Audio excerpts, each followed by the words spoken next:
Distinguished guests, amongst whom we count the Executive Director of the Australian Academy of the Humanities, Dr. Christina Parolin, esteemed colleagues and friends and supporters of languages and cultures.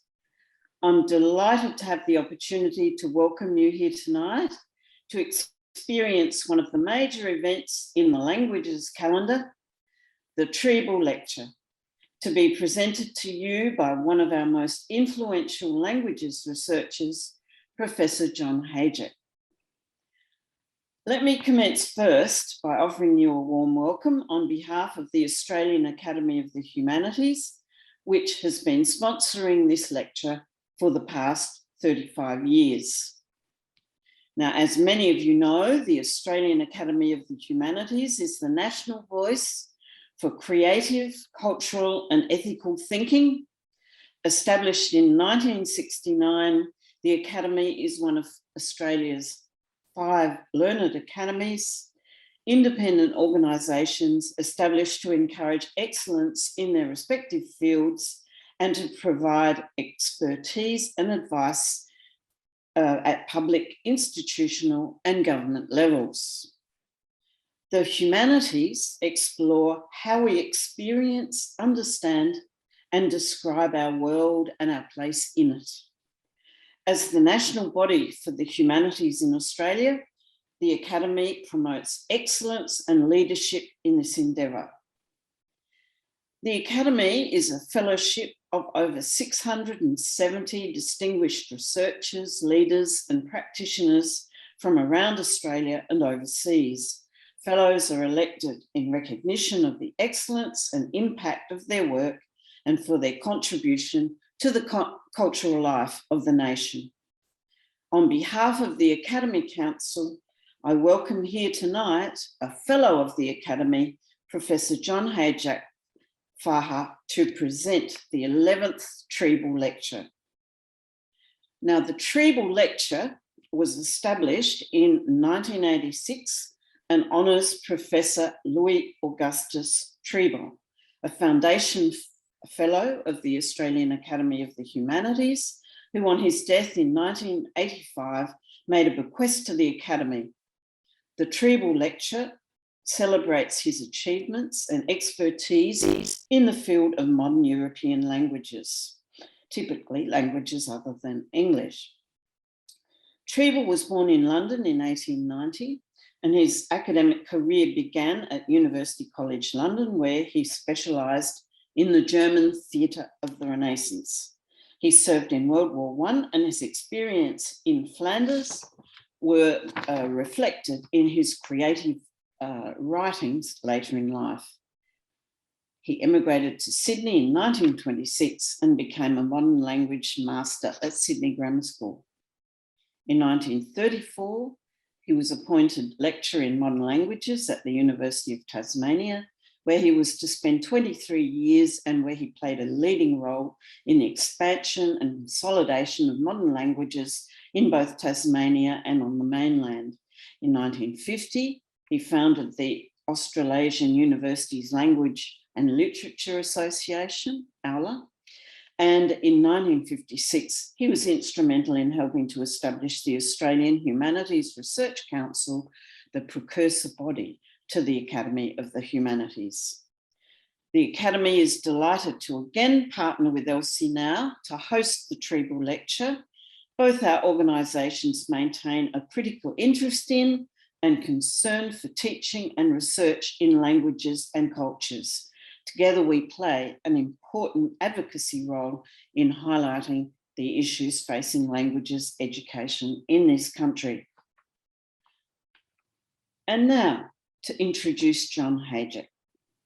And as we go through the highlights of his exceptionally brilliant career, we can readily come to appreciate the extent of his outreach into the common areas of interest and concern for today's language teachers and researchers, but also an insight into what is still to come from a scholar whose passion for his field is as inextinguishable as his capacity to explore all its highways and byways. John undertook his early studies at the Universities of Melbourne, Florence and Padua, but his university career was well and truly launched following the award of his DPhil by the University of Oxford in 1992 and his appointment the same year as an ARC Research Fellow and lecturer in linguistics at the University of Melbourne. He's since remained at Melbourne, where he currently holds the chair of Italian Studies within the School of Languages and Linguistics and is the long-standing director of the Research Unit for Multilingualism and Cross-Cultural Communication. Over the years, he's collected many awards, prizes and other marks of national and international esteem. In 2005, he was elected Fellow of the Australian Academy of the Humanities, after previously being awarded in 2000 the Max Crawford Medal by the Academy for Outstanding Young Researcher in the Humanities. He's held honorary and visiting fellowships at the University of Exeter, at La Trobe University, in addition to the ARC Fellowship in Melbourne and the Dingwall Junior Research Fellowship at Oxford. He's also been awarded travel fellowships and other prizes, almost too numerous to mention. And in 2019, he was awarded the AFMLTA National Medal and the FIPLV International Citation in recognition of his contribution to languages education at all levels and to research and practice in the field of multilingualism. But John is not just in demand as a speaker and researcher in academic circles. His research has reached public attention through many and varied media channels. As director of RUMACCC, he organises regular public events to promote and share knowledge about heritage language maintenance, family and society multilingualism, and language education in the community. We should not forget either that John's impressive record of service includes his role as founding president of the Languages and Cultures Network for Australian Universities and as chief investigator on the government-funded project that established the University Languages Portal Australia, a site which LCNAU continues to manage and which gives students access to information on where and to what extent languages are taught in universities across the country. John's research has permitted this level of community and professional engagement because of its broad reach. He's particularly active in research on language pedagogy with a number of recent papers on innovative curriculum development for language learners in Australia, including on the use of technology.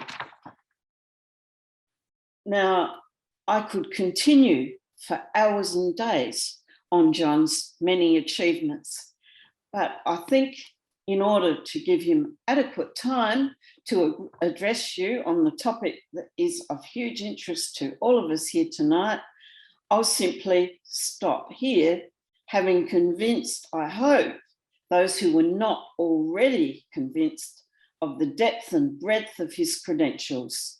It gives me, therefore, the greatest pleasure to ask that John now speak to you on the topic that he's so uniquely placed to elucidate for us, the place of European languages and multilingualism in Australia before and after COVID, the view from higher education.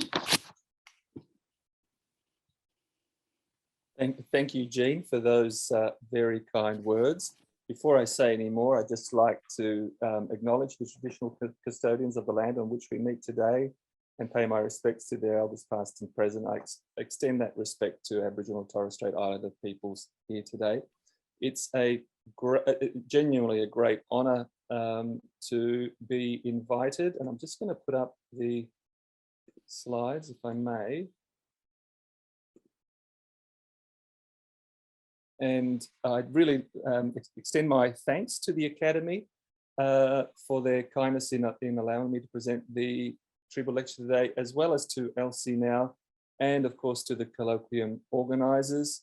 I never imagined in my wildest dreams that one day I might be giving the Triebel lecture myself. I've attended a number of them over the years.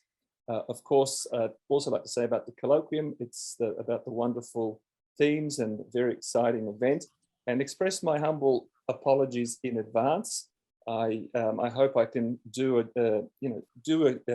well enough to try and convince you with some of the things that I'd like to talk about today, and I hope we'll be covering some old ground, but I also hope that we'll be covering some new ground as well. So, of course, at the time, the title and the abstract all seemed very clear. The title is quite ambitious, as is the abstract. But I'd just like to say that tonight will be a journey through a complex terrain. And at some point, at a couple of points, I hope that, I have a bit of a wry sense of humor, and I hope that comes, or a wry sense of thinking perhaps, and I hope that comes through, although I will be talking for the most part about various serious themes and issues. But where does one start? Oh, and before I do start, I would just like in particular to thank the Academy and Joe Lobianco and Colin Nettlebeck for their important work in establishing LCNAU. And I think we can all see the value of LCNAU in the colloquium this week. It has some guiding principles, and I want to talk about them briefly, and I've highlighted some of the most critical elements.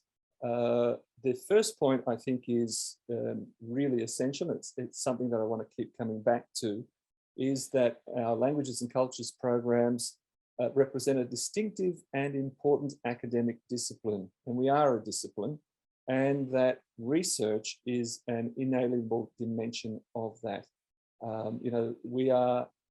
The point from day one always was that as languages academics, we aren't service providers. We are not language teachers for the purpose of providing some kind of service to other faculties. We place inordinate value on research as part of who we are as academics, as part of our identity as academics as well, and that's something that we are extremely passionate about. Obviously, there is an important focus on continuous sharing of good practice, as we've seen today and the day before yesterday, and we'll continue to see tomorrow. Student pathways to in-depth study of languages and cultures should be readily available. This is absolutely essential. Accessibility to languages education should be the norm, actually at all levels of education, and certainly at university. And I'll be coming back to this theme again. And of course, it's important for us to establish collaborations with language and culture programs in schools, with teacher education institutions, but more generally to other like-minded organizations and associations that share similar concerns with us. So going back to the first point, I want to emphasize the fact that we offer a very unique way of understanding and explaining the world, as well as understanding, explaining Australia. And I do apologize, I've just picked some examples. These are ones that are well known to me for various different reasons, and but highlight the depth and range of the kinds of things that we do that are not pedagogy focused, although pedagogy is absolutely critical for us. So of course we can provide, we do provide, as some of a number of researchers in Australia, provide new perspectives about totalitarianism, in particular about the German Democratic Republic and the Stasi, and its manifestations, not just through politics and history, but through literature and through art and film. We have amazing research being conducted on New Norcia, which is a Spanish mission in Western Australia, a remarkable history of interaction with Indigenous peoples, as well as a remarkable multilingual history that involved a number of Spanish speakers and Italian speakers, Catalan speakers, etc. and there's a lot of work being undertaken there. Another one of my colleagues is working on Asian gender and sexuality, and we can see the pertinence here of trying to understand, sexual citizenship, Asian migrants in post-marriage equality in Australia. A fourth point, there are a number of scholars who are working on understanding the historical relationships between France and Australia and the interactions between the French and Australians coming together. And this is extremely pertinent, as you can imagine, the knowledge that we have and that we're able to share, whether it's historical interactions or whether it's the work of someone like Christine Bell at La Trobe 30 years ago, who worked on communicative practices and differences between communicative practices between French and English speakers at the workplace in Melbourne. And it's as well as more recent work by people like Kerry Mullen on the way, the pragmatics of the way French and English speakers operate.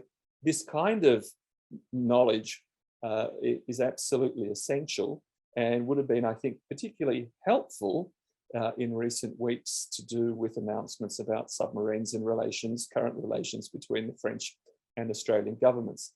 And of course, there's a lot of deep thinking, the meaning of sound through the lens of French philosophy and thinking. So Merleau-Ponty, who was a French philosopher, existentialist, and expert in phenomenology. Sorry,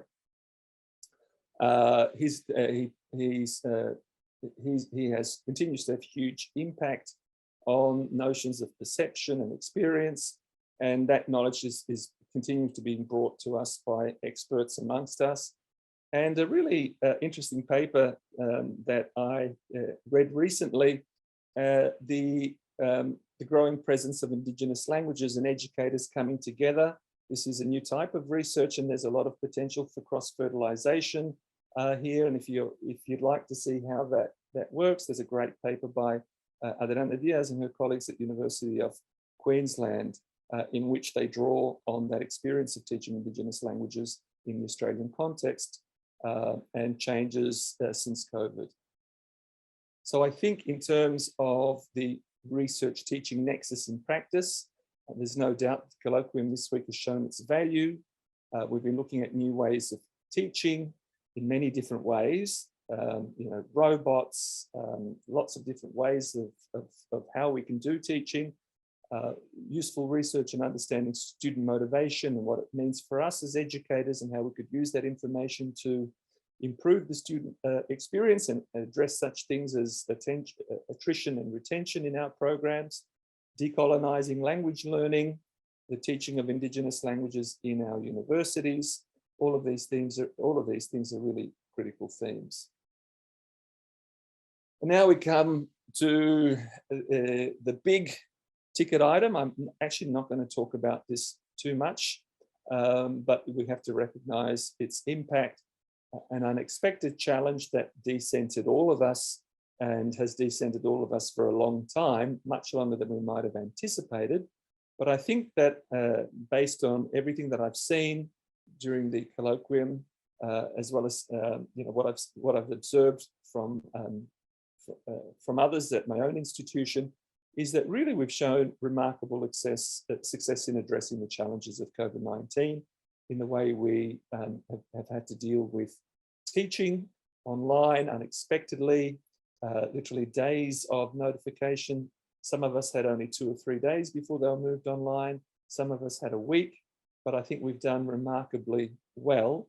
And it's an indication of the incredible resilience and innovation that have always been hallmarks of the sector. And the reason I know that we've done really well is, if I can relate an anecdote, I took part in a meeting with student representatives, and I hasten to add that none of these representatives were on courses that I was teaching. And they all shared the view that what had really got them through the experience of 2 years of online teaching was their experience of language learning in the various different programs. The social aspect, the care shown to the students by my colleagues, all of these things were highly appreciated. and the students expressed the desire that if if only this were the case in other courses that they were taking elsewhere in the faculty. But of course, COVID-19, it's ongoing. It intersects with another huge challenge, something that predates COVID-19. And in the abstract, I refer to the release of this joint statement, the importance of languages in a global context, and international call to action. This is where 5 critical, very important academies in 4 Anglophone countries, you can see them listed there, the British Academy, the American Academy of Arts and Sciences, the Australian Academy of the Humanities, and the Academy of the Social Sciences in Australia, as well as the Royal Society of Canada. Released this joint statement because they're worried about important issues about our future as English speakers. They're worried about language capacity, language education, multilingualism, and the need to nurture these things for everyone's benefit. We have a problem that underlies this challenge. COVID is just an additional challenge on top of all of this. And these are 2 interlinked phenomena. And I just point to Bostock 1973, I'll actually talk about on the next slide. So the first element is a monolingual mindset. Many of us are now used to thinking about this concept. And this was defined by Michael Klein in 2005, former fellow of the Academy, actually former fellow of both Australian academies. It is the greatest impediment to recognizing, valuing and utilizing our language potential. The greatest impediment to recognizing, valuing and utilizing our language potential is a persistent monolingual mindset. Such a mindset sees everything in terms of monolingualism being the norm, even though there are more bi and multilinguals in the world than monolinguals. And if I can just take you back a slide, I came across this paper by Bostock. He was a political scientist at the University of Tasmania in 1973. The paper is called Monolingualism in Australia. It's certainly worth reading, a fascinating take, and foresees many of the issues that Michael Klein and many of my colleagues have talked about more recently. The other element that I'd like to talk about is a concept that I often refer to, somewhat wryly, I have to say, and I use the term the Anglo bubble. I use it as an alternative to the term Anglosphere because I think the Anglosphere is something of a misleading misnomer, since it doesn't really highlight what the problems are with living in a bubble. And the Anglo bubble is that part of the world with a concentration of monolingual English speakers that operates in English, thinks it's only natural that everything should happen in English, and should logically be experienced and understood in English. In fact, only in English. And it operates on the, the other benefit. And of course, we have huge linguistic capital as English speakers, that English is often said to open up the world for you. And this certainly makes it incredibly appealing for non-English speakers around the world. I don't have to make the case as to why English is valuable, but it has a downside. And the downside is that it makes that for first language speakers of English, it easily hides the world from them. And I'm going to give you some examples of that, what happens when we have that combination of monolingualism and thinking that everything, the only things that are important occur within the English-speaking world. So if I come back to the joint statement, at the start of the document, it says, as global businesses, diplomatic corps and other leaders have repeatedly stated, language education and the accompanying linguistic and intercultural competencies are a necessity for social, political and economic development and for effective collaboration. And I have underscored those words, accompanying linguistic and intercultural competencies, because I think these are really important and closely intertwined and have tremendous benefit to us, as I hope to show a few times during this talk. And that leads to the next statement, this is taken from the American Academy of Arts and Sciences. It released a report developed by the Commission on Language Learning. This came out in 2017. And here's a critical statement as well. The previous slide leads to this. You'll see what the logic is shortly. The ability to understand, speak, and read in world languages, in addition to English, is critical to success in business, research, and international relations in the 21st century. And again, I've underlined what I'd like to draw your particular attention to. So I ask myself, as Australians, if this is so important, then how ready are we? So I've got a couple of slides. So 10 years ago, there was a global survey of international relations academics. I'm going to show you two slides. And it's quite a detailed survey. It's incredible, actually, how many questions they were asked to complete. But there are two questions about languages specifically. And the first question was, other than your native language, how many foreign languages do you understand well enough to conduct scholarly research? And I'd like to draw your attention to the table. And you can see that there are 5 columns, the countries that were surveyed, academics in all of those countries that were surveyed, none, 0, one extra language, 2 extra languages, or 3 or more extra languages. And I'd like to take your attention straight away to none and draw your eye right down to the bottom and show you that I think this is clear evidence that something is not right in Australia. By a mile, those academics in international relations who work in our universities, etc., don't have that language capacity that the academies think are critical for understanding the world around us and to conduct international relations. And you can see the contrast. What I've done is I've highlighted the English-speaking world, and I've made Singapore English-speaking as well. It's now recognized to be an English plus country.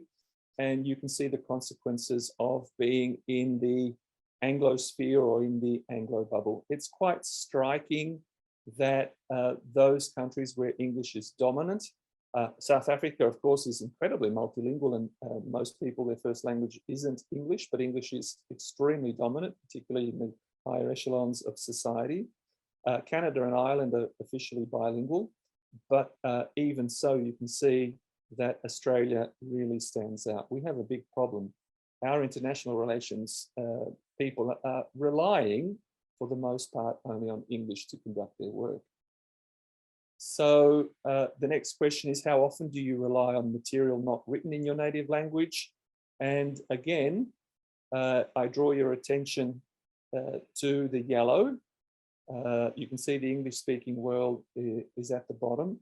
And on this occasion, I have to wryly point to the fact that we're pipped by New Zealand for the lowest regular use of languages other than English. However, we also have the highest score for never or rarely using written material in another language. So this is some indication of what the challenge of the problem is in terms of being able to look outside of that bubble and understand what's going on around us. So we know that, well, there certainly is a lot of discourse around languages being challenged. And I'd like to, just to emphasize before I proceed, is that the challenges we face aren't necessarily unique to languages. And I'm happy to recognize many of them, and I will be talking about them later, but they have to be understood within a broader context. They are actually shared more broadly across the humanities and social sciences. And some people would actually point to similar concerns in other academic areas as well. And in fact, if you looked at yesterday's higher education section in the Australian, there was a headline, STEM is turning students away from the social sciences. And this is based on a quite worrying report just released by the Australian Academy of the Social Sciences, which reports a huge drop in upper secondary enrollments in social sciences. I think they were talking about 30%. And they were, I'm not sure if blaming is the right word, but they were ascribing this to the encouragement and push towards STEM. But you can see that you know, the environment is challenging more broadly than some might recognize, and that we have to talk about the whole picture. So often we hear the idea that languages are in crisis, and I'd like to you know, ask the question, are languages really in crisis? And of course, a lot of people think so. The academies do, they're quite concerned about it. They've released this statement. The question is, how true is it? What I'd like to argue is that I think we need a more nuanced understanding. And there are good reasons why we need a more nuanced understanding of where we're at and how we're faring, but we'll get to that point later. But the initial evidence does suggest that in the English-speaking world, something isn't right. So if we look at the evidence from overseas, in recent years, apparently there's been a 34% fall in modern language programs. Numerous universities have deleted their language programs. A number of universities no longer offer modern languages. I think the data from the United States is particularly worrying. In the period from 2009 to 2012, there was the net loss of one foreign languages program. In the following period, from 2013 to 2016, there was a net loss of 651 foreign language programs. This is an extraordinary shift, and it's ascribed to many different factors, but it is quite extraordinary. And you can see why, looking at those figures, people are going to be really, really worried. I hasten to add that the American context is very different. So, but it is interesting to see what's going on there. The other little interesting piece of information I'd like to give you is that the power of English is so great that it's actually being felt in Scandinavia. It's having an impact on non-English language programs. And in fact, if you look, you can find in the Times Higher Ed Sup 2017 reports of, I think, 34 language departments closing in Denmark because of a general shift to English. And similar patterns have been, concerns have been raised with me recently in Sweden. Interestingly, in Denmark, even English language programs are closing, but that's another story.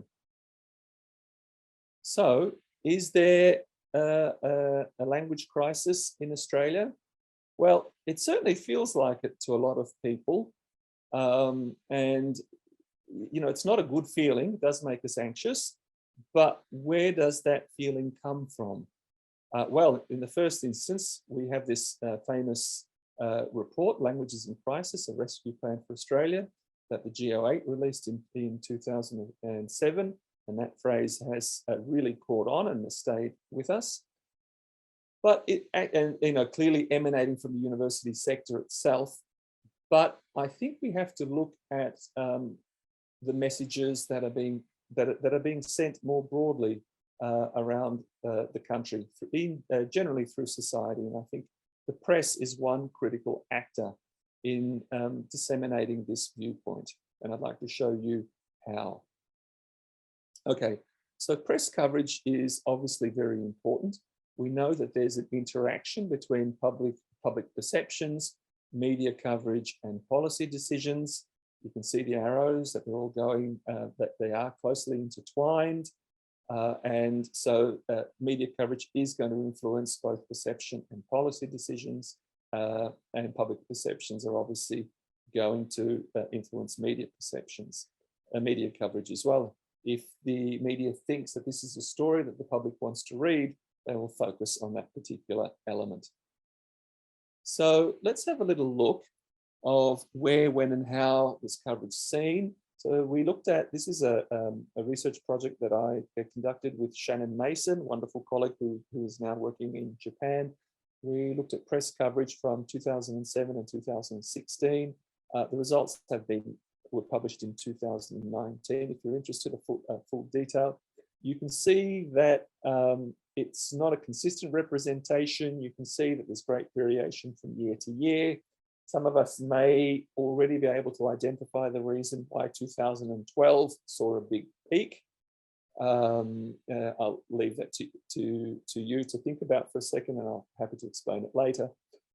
Perhaps what's more disturbing is the almost complete lack of interest by 2015 and 2016.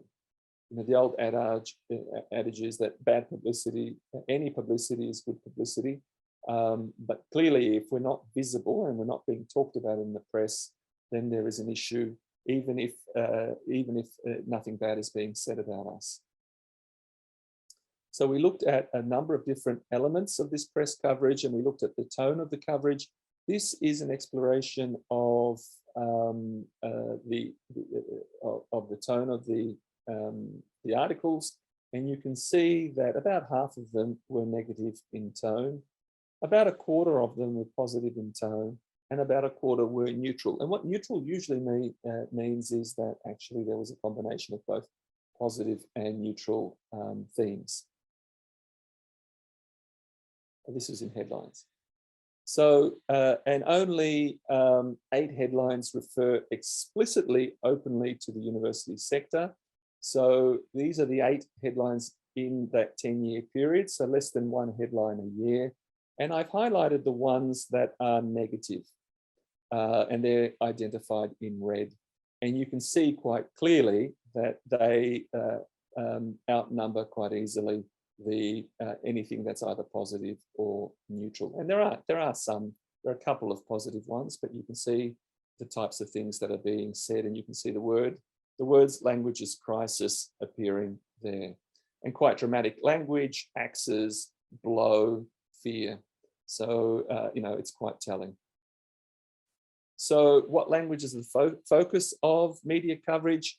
I think we had a corpus of 57 articles, and only 32 discussed specific languages or language groups in specific reference to universities.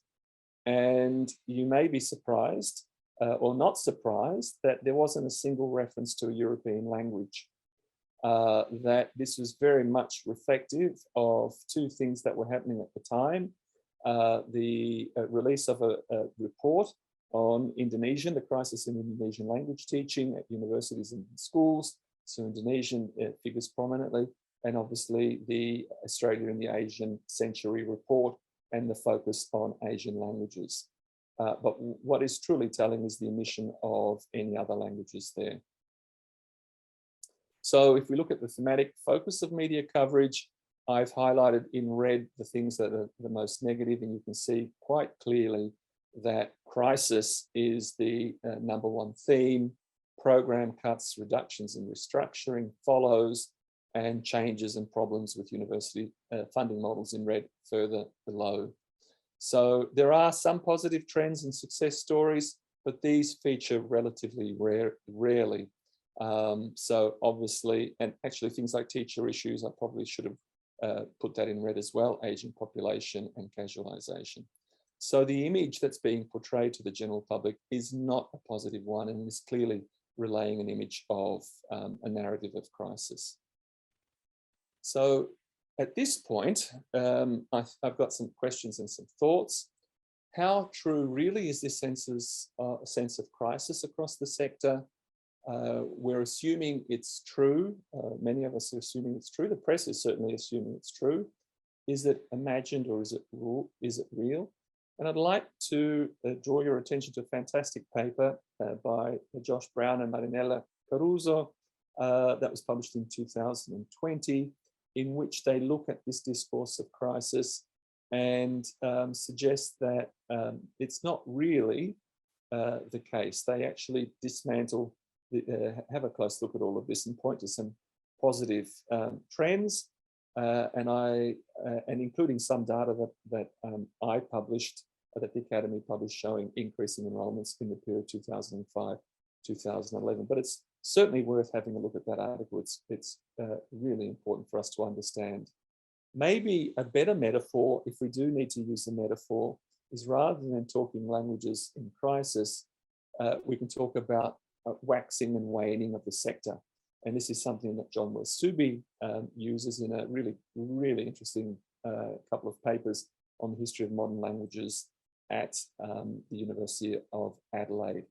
There isn't this constant state of crisis he points to, but he does talk about the ups and downs that in a history, over 140, almost 140 years of history at that university. So sometimes there's no doubt that crisis has a real basis. Indonesian is a clear example. This is well known and there are very good reasons for it.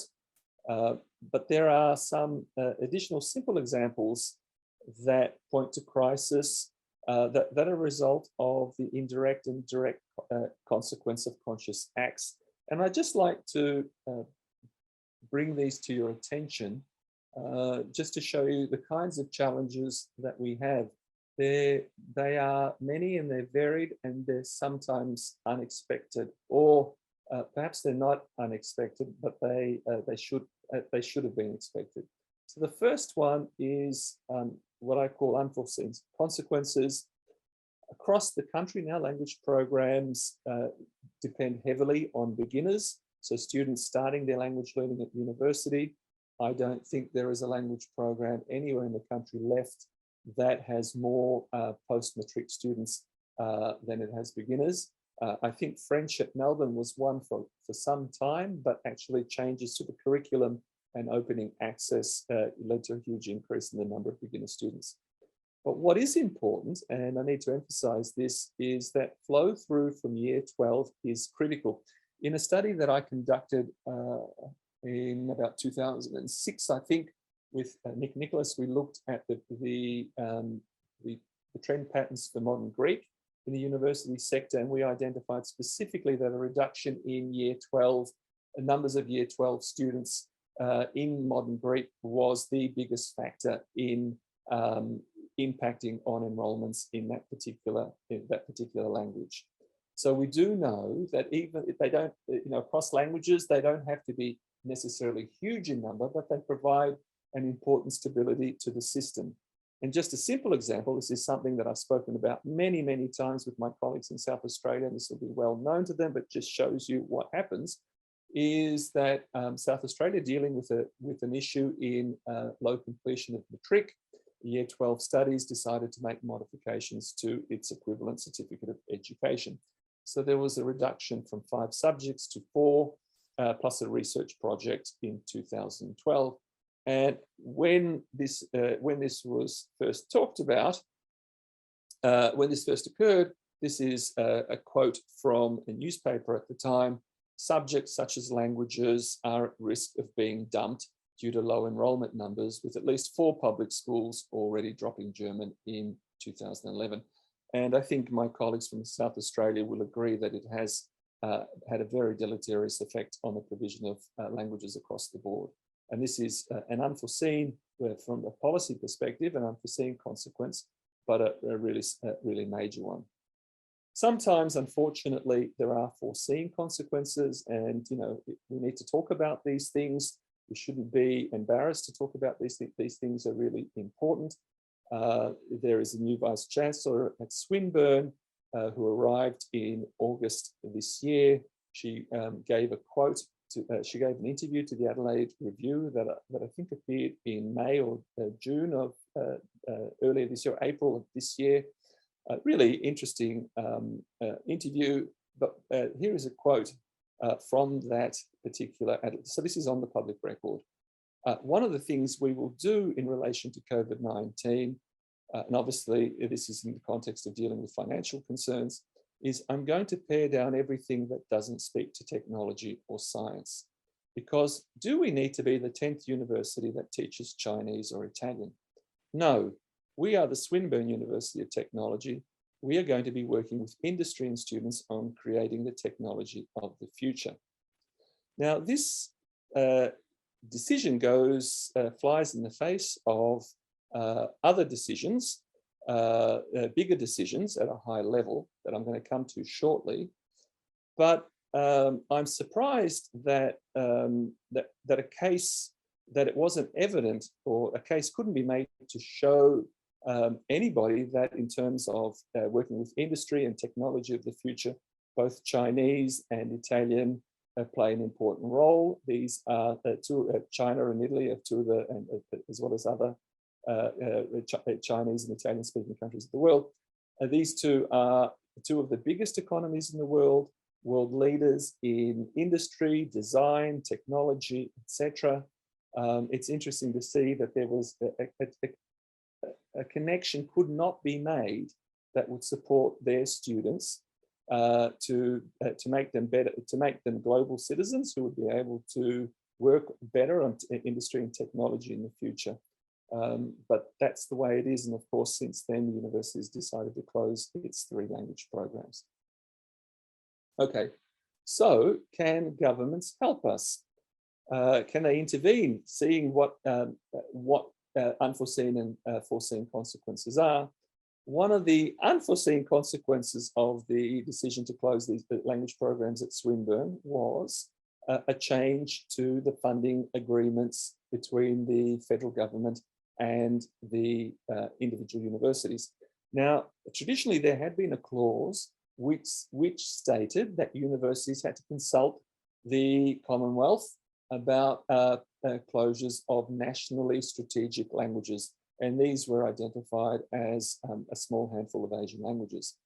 Now, due to some kind of error that was reported in the press at the time, that clause was omitted. And it would have been, if it was there, it could have been used to deal with the case of Japanese and Chinese at Swinburne. And a new agreement was quickly reformulated for Swinburne and for all other universities. And this clause, this is just part of clause 18. I'm only showing you the critical elements of it, but you can see that before closing any of the following types of undergraduate and postgraduate courses of study, the provider must consult the Commonwealth and obtain the Commonwealth's approval for the closure of the course. And specifically, this is quite an expansion of the previous category, courses in areas of priority under the Job Ready Graduates package. And specifically, I notice that it has been expanded to include all languages. So this is a really positive step, and it's something that we need to bear in mind when we're addressing future challenges. The thing, of course, that I need to explain to you is it's important to read clause 19. You'll see that there are actual mechanisms that allow universities to wheedle their way out of clause 18, but at least it's there and it's something that we can refer to. So the other, and I'm taking a completely non-partisan approach, I'm just talking about these things because they exist, and this is something for us that we have to be aware of. Of course, there is the government-funded National Languages Plan and Strategy that the AFMLTA has been taking the lead on, and that's a really good initiative, and we'll be talking about it tomorrow, and I look forward to that, as well as the Job Ready Graduates Program. Those of you who may or may not know about this is a increased focus on getting undergraduates ready for the workforce. The government has rejigged its funding allocations according to which particular disciplines and categories it wishes to support. It has provided increased funding for some areas of priority. You saw them on the previous slide, and this includes languages, and it has decreased government funding in other areas and increased the student allocation. There's a lot to say about this, but one thing, and many of us may or may not agree about this particular package, but it's there and it's liable to stay for a while, and we have to think about what the implications are. Apart from the implications for our students, I think it sends a really clear signal to universities that languages are desirable and that universities should be linking them to improved employability. And I noticed that Greg was talking yesterday when he was opening the colloquium was talking about, and actually said it today again, the importance that his particular school is on re-seeing all of the curriculum and focusing on employability. And I know for sure, and we've done the same thing, all of us have been looking at employability over the last few years and adding in graduate outcomes, et cetera, et cetera. And it is this employability is tied in with notions of seeing, being, and doing. So I had a little look around about the future of work for us, and there is a really interesting report that's available online, Future Work Skills 2020.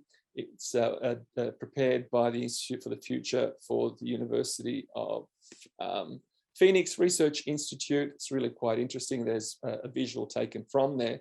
I'm just going to focus on some of, it identifies 10 critical skills for the future of work. And I have identified some of those that I think are most relevant to languages graduates, our students. And in particular, I want to emphasize the first two and the fourth. I think sense making is absolutely essential to what we're trying to do. And I'm going to show you a really good example of this. Social intelligence is something that I think is a natural element of language learning.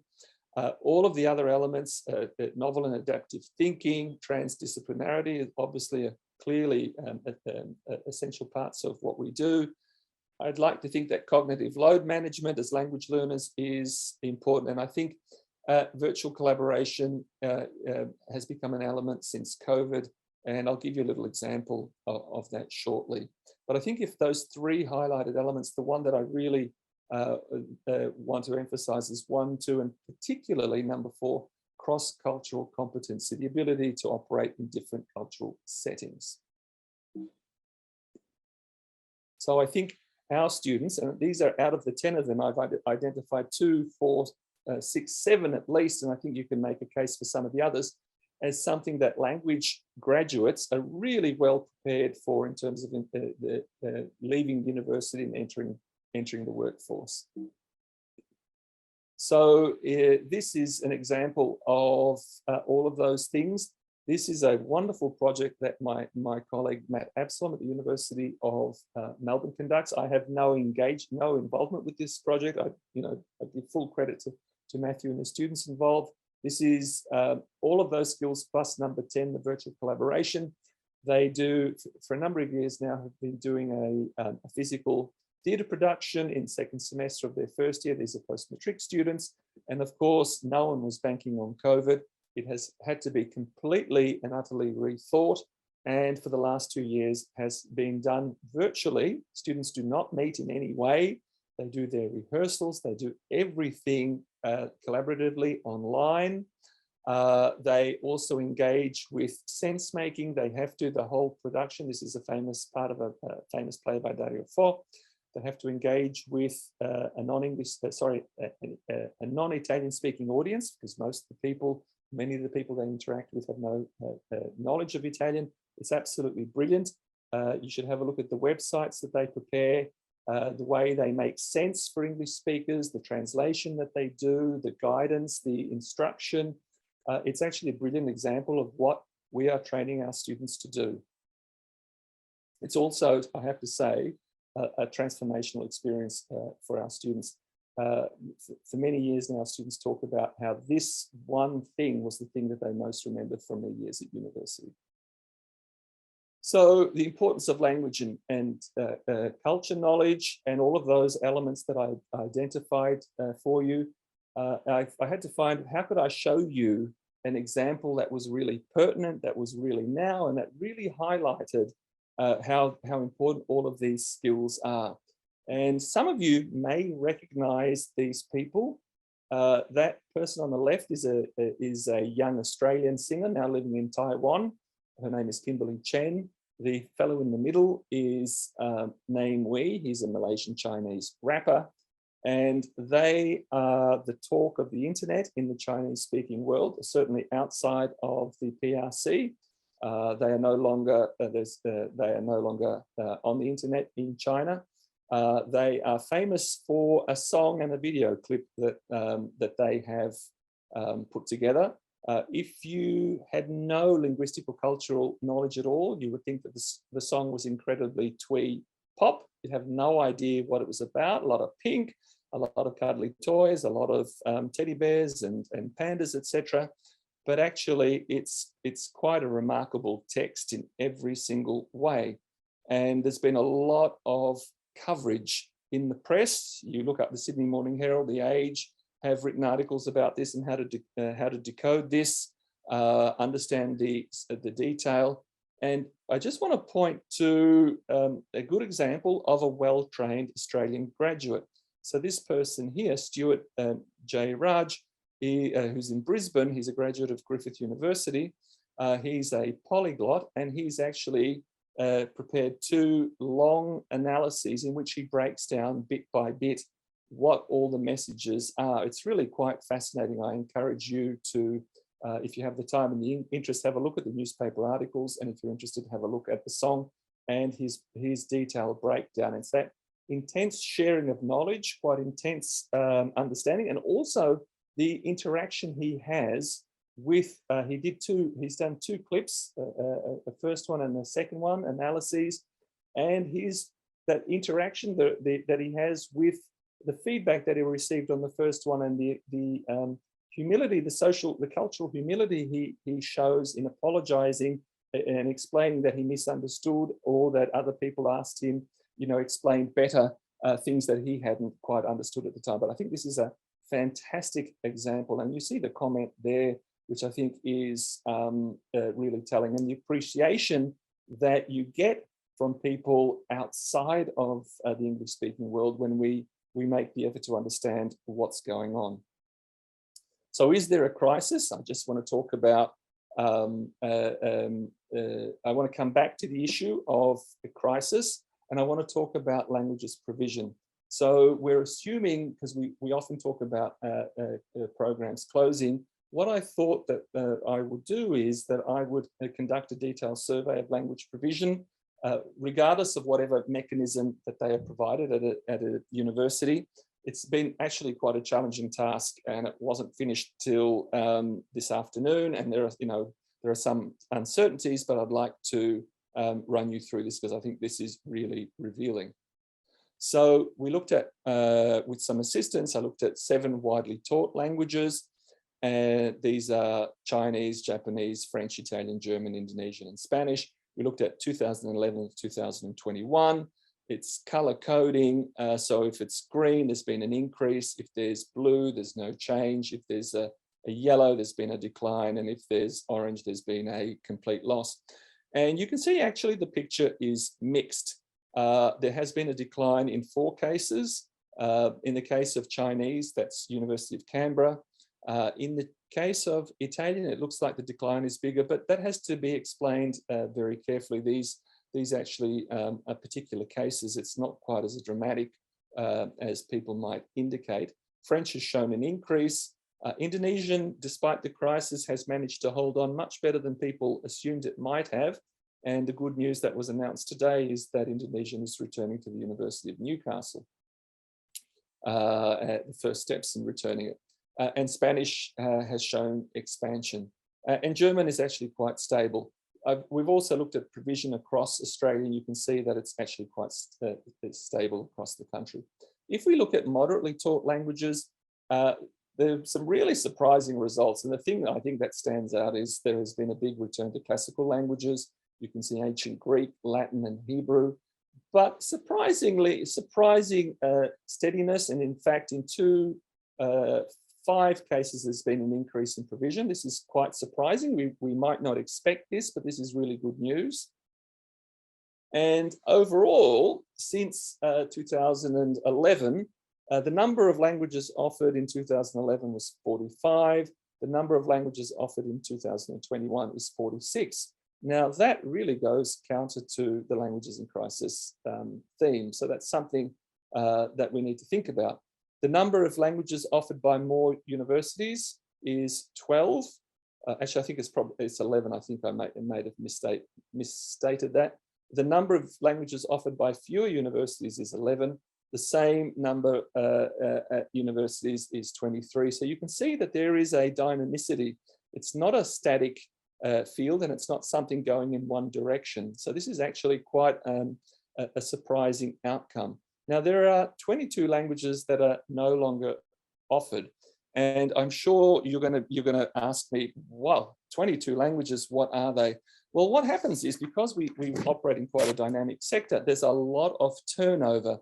And those languages, I'll just give you a taste of some of those languages that are no longer offered.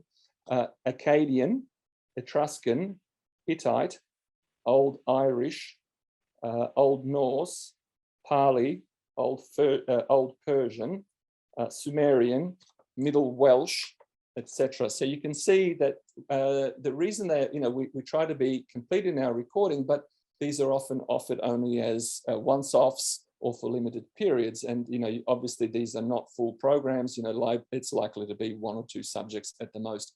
But I think there's some acknowledgement that most of those languages actually fall in that 22 category, actually fall into a special category. All right, the bigger concern, I think, is who is doing languages. And I had a look at, according to the grouping, you can see that the group of 8 are doing really well. All 7 languages are available under one mechanism or another at all GO8 universities. If we look at technology network, we're down to 4.2. If we look at the IRU, the research universities network, it's 3.3. The regional network, it's down to 1.6. And that number actually would be much lower if it wasn't for UNE. And the other non-networked universities, it's an average of 2.5. So we can see that there is a huge discrepancy, and this is a concern to us, and particularly in terms of providing access to good quality languages education in regional and rural Australia. If we look at Indigenous languages, and this is actually, I think, a good news story overall. It's a really welcome addition to the languages space. The Patchy Doors today, as well as the Patchy Doors in recent years, and the recognition and the interaction that we're having with Indigenous languages education is really a wonderful development. And Sue Green talking today about what was happening at Charles Sturt University was really actually positive and heartwarming, and I think is an indicator and a model for the future. But you can see Indigenous languages overall, the numbers of institutions are relatively small, but the signs are very positive. So, languages in crisis. I went to the head of languages, head of schools, head of disciplines session today, and I'm so glad I did. The overall feedback, despite the immense challenges, the long-standing challenges, despite COVID, was overall surprisingly positive, and really much better than could have been expected given the contingencies of COVID-19. There were universities that were restoring majors. There were universities that were introducing new languages. Of course, there were universities that were, closing language programs. But in general, there was an overall stability. Remember that the sector is dynamic, and I hope I showed you through the data that there is quite a lot of dynamicity. And of course, there's a lot of very institution-specific processes and effects. And I acknowledge that at some institutions there was genuine concern about what was going on, but so in these cases care and attention are genuinely needed. So one of the issues that crops up, and this is one of the guiding principles, is the question of access, and I'd like to talk about this really quickly.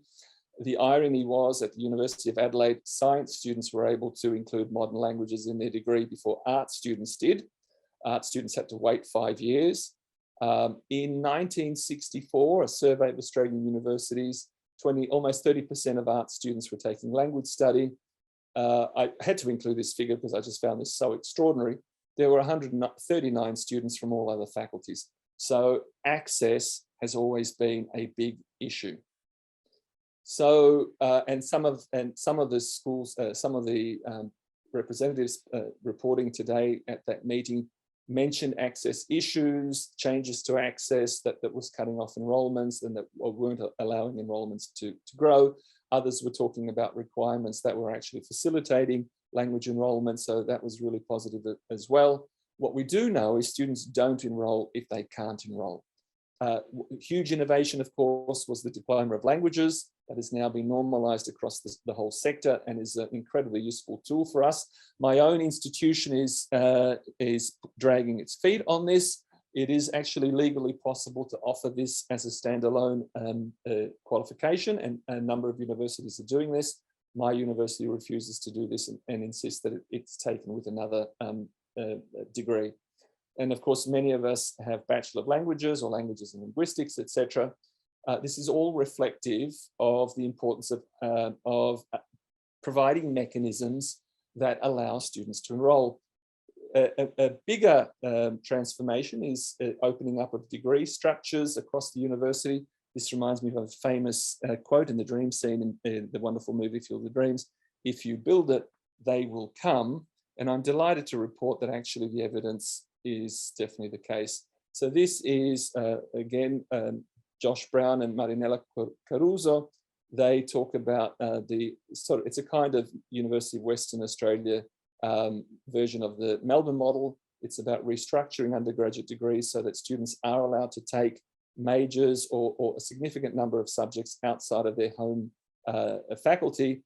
And you can see what I'd like to draw your attention to is the blue, the first column, 2011, and the red, the second column, what happened after the restructure of the degree, allowing full access. And you can see there's a leap in the number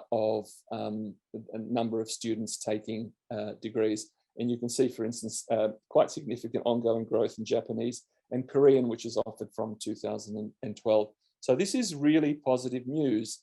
Access, we have to focus on improving access to for our students. So where will the future take us? Well, there are known unknowns. Is the COVID-19 pandemic forever? Who knows? It's going to be with us for a long time, and we'll be thinking and wondering and researching the consequences of this for some time. The effect on the tertiary sector will be uneven. That's very clear from the discussions that we had today. The impact, interestingly enough, not all universities experience a drop in international students, but it will be challenging overall. The good news is that the return of international students may be happening faster than we might have anticipated. We have the challenge of how much online versus on campus or both. Certainly a number of people today reported that their universities are keen for a return to on campus. What that means for online or blended learning, we don't know at the moment, but there really is a greater than anticipated positivity and dynamicity today at that meeting. And if I can take the liberty of quoting someone who was there reporting on their own university, I am optimistic about the future. And that was actually a great pleasure to hear something like that said. That person wasn't the only one to express that kind of view. I am aware that not everyone was so optimistic, but it was really good to hear something like that. There are, of course, a number of risks, including improving access. The thing that I'm particularly concerned about is a more general sector shift to teaching only, moving people out of teaching and research. This completely undermines the research basis of disciplines, not only our own. It undermines our identity as researchers, and also has an impact on morale. But I think that's something that we have to be really careful of. And of course, staff attrition. We know that many programs are run with very few staff, and that's obviously a concern. So, crisis. Well, I've never personally used that never offered that concept. It's something that I've tried to avoid. And I have to say, for our own well-being, it's not a good emotional situation to find ourselves in if we're talking about perpetual crisis. I recognize it's a challenging context and always will be, but I think that what's critical is working together. Solidarity and collaboration are absolutely key. It involves individuals and organizations working together to help each other and the sector. And I'm sure, and the evidence, we're not always successful, but there is a lot of evidence to suggest that we can actually affect positive change as well as positive messaging. But there is a lot of work for us to do. Thank you everybody. And that's the end of my presentation.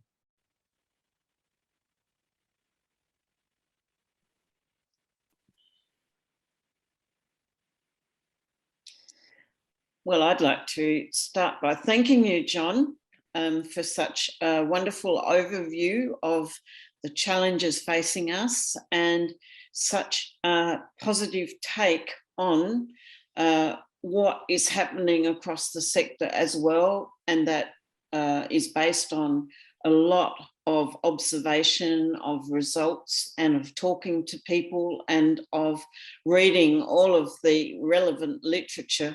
It shows us that Australia or Australian universities are not quite in the same context as other countries, in that I think the really revealing stats that you were showing about basically the stability of our sector, that was a real eye-opener to us. And I think a lot of us will be able to maintain our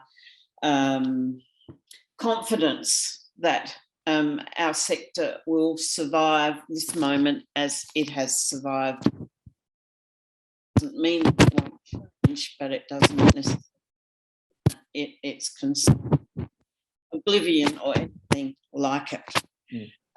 So I'd like to thank you, John, for making those observations and for giving us in LCNAU, but in all of our individual situations, the knowledge that we can carry on with more confidence, because nothing is more debilitating than feeling that one is constantly looking over one's shoulder. So perhaps we could start now by opening up the conversation to others who may wish to contribute or to express their opinion, to question you on some of the aspects of the work that you've shown. So perhaps we can start now by opening up the floor. Yes, Jean, thank you so much again, John. I think you may be able to see the Q&A section. Yes. We have a question then from Stuart. If you, I might read it out loud. I'm not sure if the attendees can see it. Given that the Jobs Ready framework prioritizes language learning, what can we do to convince the government to offer more CSP places in the Diploma of Languages, or to put pressure on universities to open up the diploma to students in other faculties? At Newcastle, for example, only students doing an arts degree can enroll in the Diploma of Languages. See, this is, thank you, Stuart, for that information. If that's the case, that kind of restriction is really disturbing. I mean, the whole purpose of the Diploma of Languages is to be able to provide access to students who wouldn't otherwise have access to language learning. It's clear that individual universities are paying attention to local politics. One of the challenges is about faculties get very anxious about shifting load. That, anyone who's worked in university administration will know what I'm talking about. And it means that, well, if we increase load to the diploma, it means it's got to come from somewhere else. I don't understand why some universities are really hesitant about this. At Melbourne, it's just literally, we've dealt with this in great detail this year. We've discussed this in great detail. It's a kind of administrative inertia because it's easier not to make the change, because it has consequences elsewhere in the administrative structure. But on the other hand, other universities are very happy to allow students to enroll in a Diploma of Languages standalone, and there are no restrictions. There are no technical or legal restrictions about offering a Diploma of Languages on its own, and we need to make that clear. And we also need to understand at individual institutions why there are barriers and what the basis for that barrier is. And we do need that institution-specific information. Once we understand what that is, there you go, James. I was going to mention La Trobe. It is a standalone qualification, and that's absolutely brilliant. And that's the way it should be. But we also need to know what exactly is happening in individual institutions to try and address those concerns.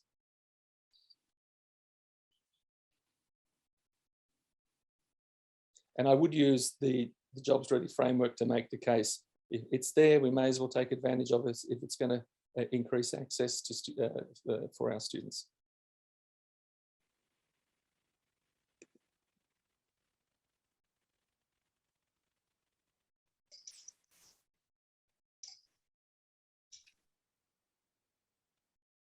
To add another question, John, we have had interactions with the government about the Job Ready Graduates package, and even though we've brought certain things to their attention that seem to be working against that package, we've so far encountered absolutely no desire to exercise any pressure on universities from that point of view.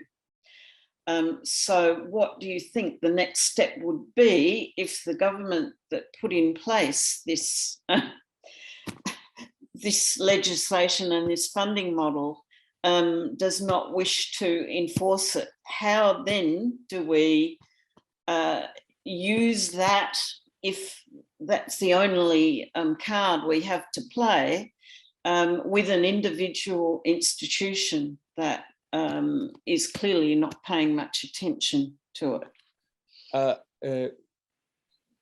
The two things I'd like to say to this. So under the old regime, when the clause on Asian languages, on national strategic Asian languages was there, we tried using that angle with the government, and it didn't work then. I think I don't have great hope that it will be incredibly effective. Governments, interestingly enough, don't want to step in and intervene on this, although they're quite happy to intervene in the university sector in other ways. I think it's really important to have a look at clause 19, which I didn't include. That's quite revealing. But what it does do is it provides us with process and with time. And universities have to go through this process before they start deleting programs. So A, if they're not following process, that needs to be brought to their attention. And B, they do have to follow process. And that also has to be brought to the public's attention as well. The other thing that I think is the most critical element is going through that bureaucratic process gives us time. And that gives us all time to work together to organize a campaign that can help any of those language programs under threat. And we know, for instance, looking at a couple of really good cases, La Trobe and Flinders, where sufficient time and effort was available, and they were able, in the end, to protect language programs, with one exception at La Trobe. But in general, the ability to, you need time to sort these things out. If a decision is already made without going through the process, it's much harder. So I think the critical thing is the process and the time that it affords us. So you think that public pressure is still a very important element in all of these issues we have with closures? Totally, and we do, when these issues occur, we need to bring these out to the public attention. It's quite clear at one recent case, there was a huge community campaign that in the end was quite successful. And I think that kind of community engagement, particularly for smaller programs, is going to be an important pillar in trying to protect them. Do you think that's part of the reason why there is such stability within the sector overall? I'm just interested in that point of view, because it takes a lot to cut down a whole program that has a substantial element of the community behind it. And because universities are risk averse, more risk averse now than they ever have been, that constitutes an element of the stability we have so far, because you showed us that not many of the main languages taught across the university sector are affected by change. I mean, I think it's that stability is important. There are other things that are happening that are of concern. The pressure to make us teaching only, the pressure to reduce staff numbers. So there are a number of programs around the country that have 1 to 2 people who have primary responsibility. So all of those things, are a huge challenge for us. I can see in the chat, for instance, James talks about languages are low-hanging. I totally agree. This is the typical process. I think James's assessment, they're low-hanging fruit for cost-cutting administrators, but community and government pressure really does make a difference. And the other thing that I would really like to point to is the importance of having senior languages staff and having them placed in the structures of the university. That visibility in protecting languages is really, really important. There is a huge human element in decision-making at universities, and having people, it's really important that we have senior people in languages across the board to defend, develop and mentor the discipline, but we also need them in the administration, showing leadership, etc. That kind of presence has a hugely positive effect on the future of language programs.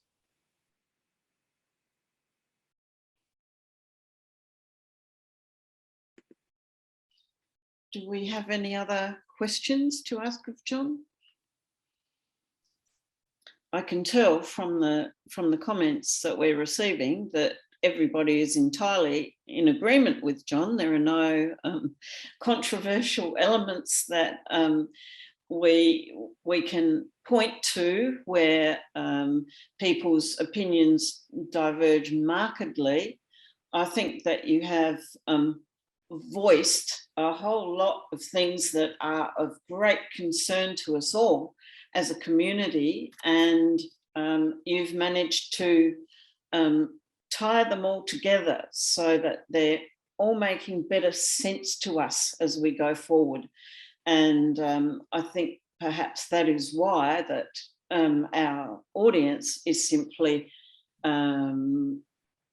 nodding its admiration and its thanks to you for putting that, for giving that a voice. Thank you. Thank you very much, Jean, for kind words, and thank you, Adriana, the Academy, and everyone else for giving me the opportunity to speak this evening. So perhaps on that note, we'll sign off for the evening with added thanks to John coming through in the chat room, and deservedly so. It's been a really inspiring moment for us all.